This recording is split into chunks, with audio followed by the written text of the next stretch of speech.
हो रहा है।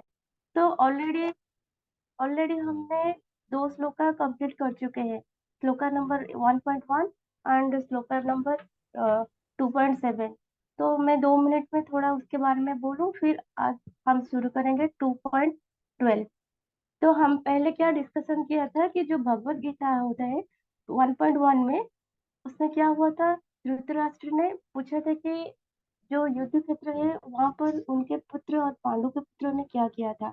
मतलब ये जो श्लोका होता है पहला अध्याय, उसे हम बोलते हैं अर्जुन विषाद योग। मतलब इसमें क्या होता है कि अर्जुन है भगवान कृष्ण को अपने दुख के बारे में बोलते हैं।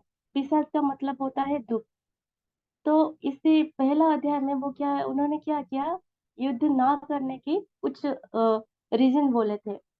फिर हम दूसरे लास्ट क्लास में 2.7 श्लोक का कंप्लीट किया थे। तो ये इसमें क्या हुआ था, ये जो हमारा भगवत गीता का द्वितीय अध्याय होता है, सेकंड चैप्टर, ये बहुत ही इंपॉर्टेंट होता है क्योंकि इसे हम भगवत गीता के सार बोलते हैं। जो भगवत गीता में जो भी बोला गया है, ये द्वितीय अध्याय में कंप्लीटली भगवान ने अर्जुन को बोले हैं। तो ये बहुत ही इम्पोर्टेंट सेशन है, अध्याय है। और हम लास्ट क्लास में 2.7 श्लोक में ये मालूम हुआ था हमें कि ये जो इसमें अप टू 2.7 अर्जुन भगवान को अपने दोस्त के रूप में देख रहे थे। अपना दुख बोल रहे थे कि देखिए ये युद्ध क्षेत्र में मेरा फैमिली है, भाई है, गुरु है, मैं युद्ध नहीं कर पाऊंगा, एज ए फ्रेंड उन्हें बोल रहे थे। 2.7 से भगवत गीता का एक टर्निंग पॉइंट है। यहाँ पर अर्जुन ने क्या किया, भगवान कृष्ण को बोलते हैं कि मैं अब युद्ध नहीं कर पाऊंगा। उसके लिए 5 रीजन भी दिए थे।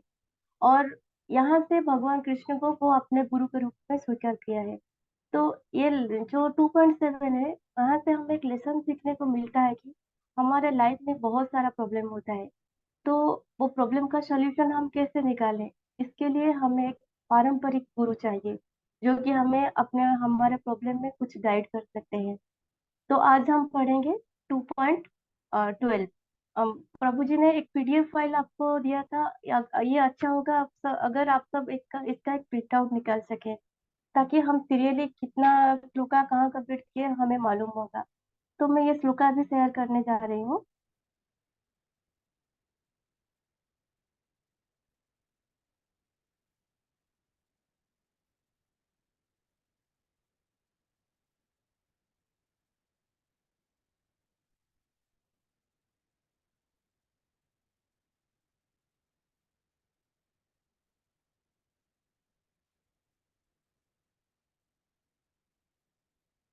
ये श्लोका तो सबके पास होगा, आपका पीडीएफ फाइल में है।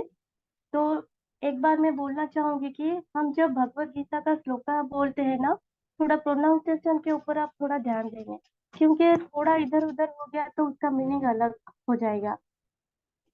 तो पहले मैं बोलती हूँ 2.12 श्लोका।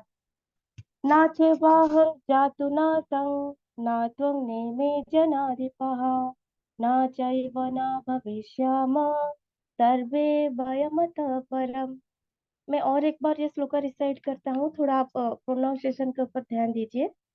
न त्ववाह जातु न सं, न त्वं नेमे जनाधिपः, न चैव न भविष्याम, सर्वे वयमतः परम्।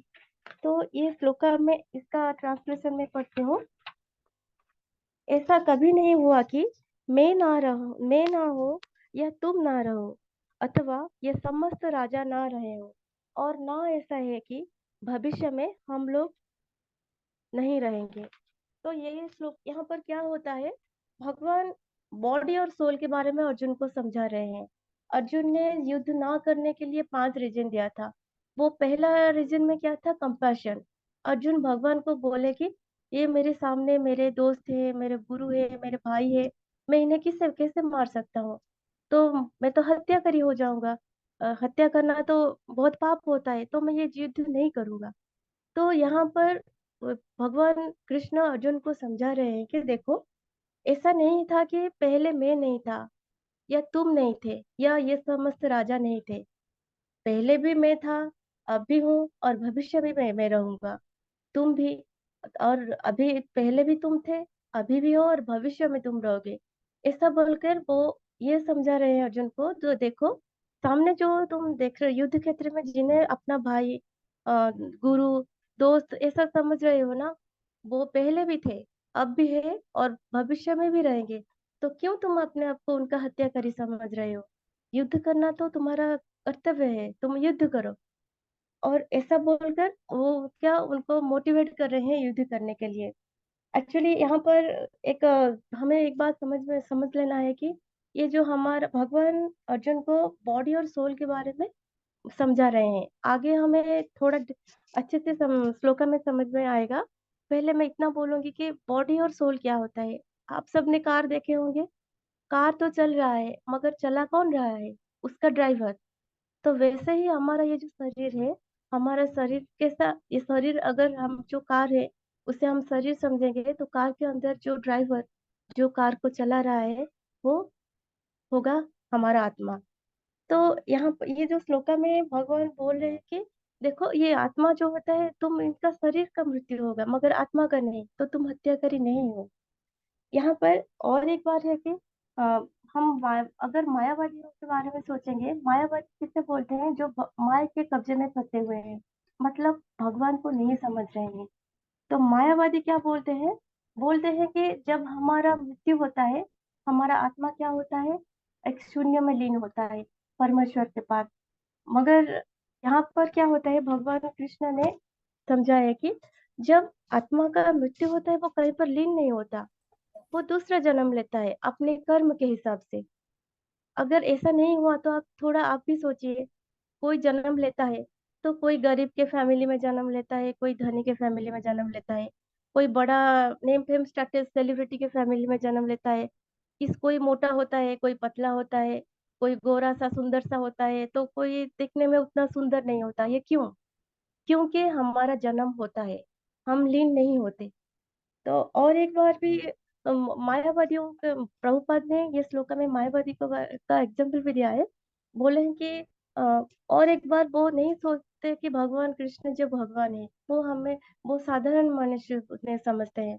आप भी सोचिए, अगर वो साधारण मनुष्य है तो जो भगवान ने भगवत गीता दिया है, हम क्यों पढ़ेंगे? शास्त्रों में क्यों इसको इतना मान्यता दिया जाएगा? कोई भी अगर ऐसा कि थोड़ी ना कोई किताब लिखेगा तो हम उतना इम्पोर्टेंस उसे दे सकते हैं। तो ये श्लोका में ऐसा बार बार हमें बोला गया है कि ये मैटर करता है हम किसी से सुनते हैं। ये जो हमारा शास्त्र का नॉलेज है, हम किससे लेते हैं? एक ये जो भगवत गीता का एसेंस जो हमें समझाता है, वो हम एक कृष्ण डिवोटी होना चाहिए।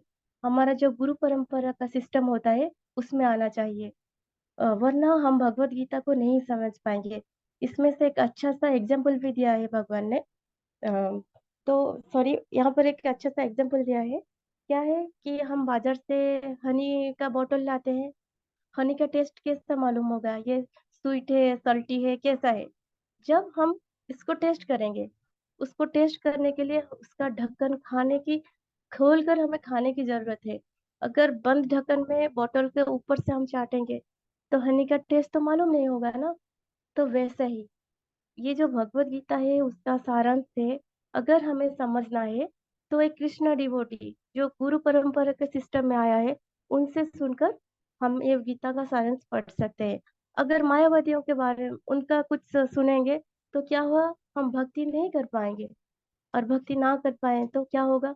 ये जो जन्म और मृत्यु का चक्रव्यूह है ना, उसमें हम बार बार फंसते जाएंगे। तो ओवरऑल हम जो ये श्लोका में देखे 2.12 में, उसका हमें दो लेसन सीखने को मिलता है। पहला लेसन क्या है? पहला लेसन है कि हम और भगवान एक नहीं है, हम भगवान का सेवक है। भगवान जो है हमारा पालन करते हैं। जब हमारा मृत्यु होता है तो हम भगवान के पास लीन नहीं होते, हम भगवान के घर जाते हैं। अगर मुक्ति मिले तो भक्ति करके हम भगवान के धाम जाकर उनकी सेवा करते हैं। या फिर नहीं मुक्ति मिला, भक्ति नहीं कर पाए, तो फिर से ये जो 84 लाख योनि का जन्म मृत्यु का चक्रव्यूह है ना, उसमें हम फंसते जाएंगे। तो भक्ति करना तो जरूरी है। और कैसे करेंगे? शास्त्र सेकेंड लेसन क्या हमें सीखने को मिलता है? ये जो भक्ति करना है, शास्त्र अध्ययन करना है, इसके लिए हमें एक पारंपरिक गुरु की जरूरत है। वरना आजकल देखिए बहुत सारे लोग क्या करते हैं, अपना यूट्यूब चैनल खोल लेते हैं, बहुत बड़ा बड़ा सा कॉन्फ्रेंस करते हैं। हाँ, और क्या सेमिनार भी करते हैं।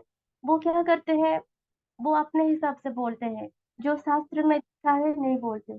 तो हमें ये देखना है कि हम जिससे शास्त्र अध्ययन करते हैं वो जरूर, वो एक पारंपरिक गुरु के सिस्टम में आना चाहिए।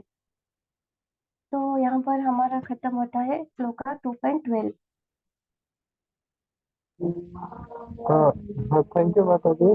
बहुत अच्छे से आपने श्लोक का कवर किया। आप लोगों ने अगर ध्यान दिया होगा तो माता जी ने पर्पट के आधार पे लिया उन्होंने। और जो पहला स्टेप है प्रभुपाद जी जैसे समझा रहे हैं, और दूसरा स्टेप कि एक जनरल आदमी के अंदर आईएमएससी होता है, यूजुअल मिस्टेक सेंसेस परफेक्ट और चीटिंग। तो उनको रिफर नहीं कर सकते हैं, लेकिन भगवान जब आदेश देते हैं तो ये आईएमएससी नहीं होता है उसके अंदर, रिलेशन मिस्टेक चीटिंग और सेंसेस परफेक्ट। तो परफेक्ट ज्ञान होता है, और प्रभुपाद जी के परफेक्ट भी ऐसे पावरफुल है। तो आप लोग परफेक्ट पढ़ेंगे तो ही इसका पूरा बेनिफिट मिल पाएगा आपको, है ना। कोई क्वेश्चन है तो देते हैं। और फिर कल दोबारा इवनिंग में ही मिलेंगे।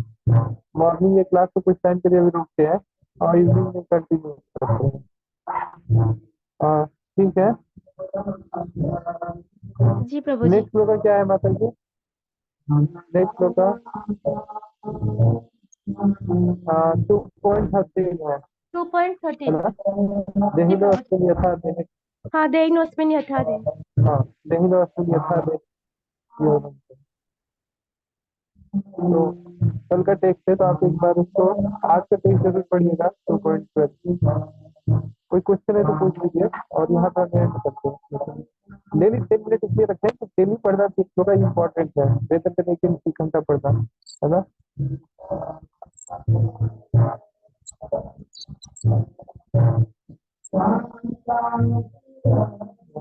ठीक है, हरे कृष्ण, यहाँ पे थैंक यू हरे माता कृष्ण जी। प्रभु जी। अनंता।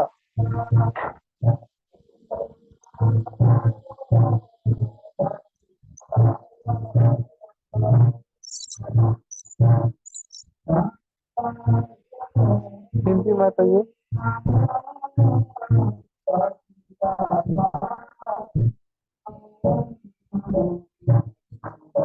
विशाल प्रभु, हरे कृष्ण।